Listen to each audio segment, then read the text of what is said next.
and thank you very much for this invitation. As we come, I would like to thank the organizers for the invitation and the opportunity to share with you some thoughts about the special, powerful role that youth can play in sparking positive change in democracy, human rights, international law, and the rule of law, and thus the United Nations for granted. Your people are coming of age in an unstable world order in which populism and authoritarianism are on the rise and civil liberties are on the decline, which freedom of expression and political participation are threatened, but strong men are encouraged. We cannot forget the majority rule, xenophobia, and groupthink are the ills that the United Nations was founded to combat.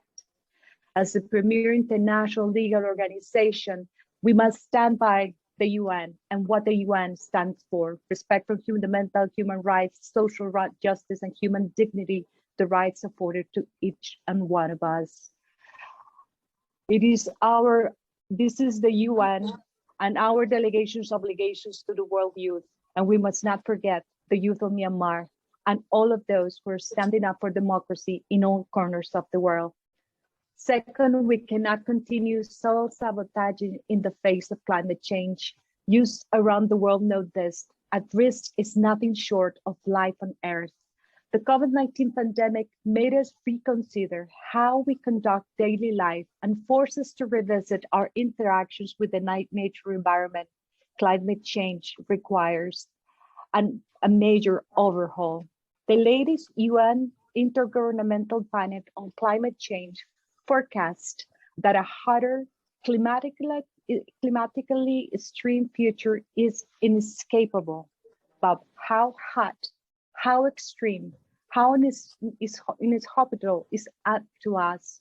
We need more intergovernmental cooperation and more national ambition commitments in order to effectively reduce carbon emissions. Our natural environment and resources must be recognized as global public goods and protected as such through legally binding mechanisms. Legally binding mechanisms are key to holding each other and ourselves to account at the national and international level and across the public and private realms.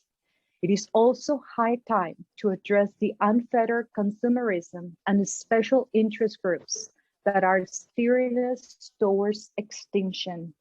Ecocide is real in policy, law, and practice. Third, the UN Women estimates that gender equality in the highest positions of power will not be reached for another 130 years. Let me say that again, 130 years.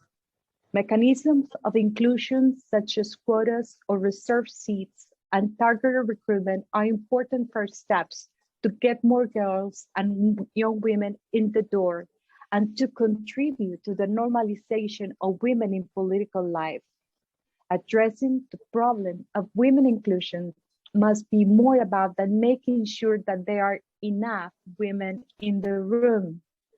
It must be about democratizing the discourse and creating spaces that are truly capable of honoring the different roles, experiences, and contribution of women and girls beyond mere formal representation to forging and sustaining peace. We must not bring youth to the table as commentators or just participants of our shared future, but as creators. They have the vision and the drive and the talent to help pave our way towards a safer, more inclusive and sustainable world. But let me be clear, girls are more than their suffering. They are leaders, they're champions, they are inspirators. They are here to remind us that their contributions must be recognized and truly heard. But the burden of gender equity cannot fall solely on the shoulders of girls. Social change requires team effort. For we must take a stand that the security and defense sectors do not lead to human security or defer our defend our constituencies' well-being. Quite the opposite. The more weapons the world produces and trades, the more will escape from our hands, or even our best efforts at management and control, entrenching current conflicts or rekindling new ones. More than half of the world's population is under 30, and these young people are inheriting a world with an arsenal of approximately 2 billion guns. They're also inheriting a world with 13,500 nuclear warheads. In addition, global military expenditure increased during the pandemic to 2 billion last year, an increase of 2.6% in real terms from 2019, according to CIPRI. Investing in militarization instead of health and human security is short-sighted and counterproductive, particularly when the vast majority of the world remain unvaccinated, literally fearing for their lives. A rigorous and honest reflection of priorities is necessary at the national and global level for us to make concrete steps forward post-pandemic. Indeed, in Costa Rica, we have found that our paradigm shift from militarization to investing in human security has been key to ensuring democracy, the primacy of the rule of law, and peaceful social cohesion in order to fulfill the 2030 agenda. In closing, I strongly believe in the need for our political and social leadership to get younger and more diverse. We need leadership that is more attentive to the values and aspirations of young people, present and future, and more sensitive to the unique constellations of contemporary obstacles and hurdles, whether they be from pandemics, violence, poverty, inequality, lack of opportunities, and displacement to climate change.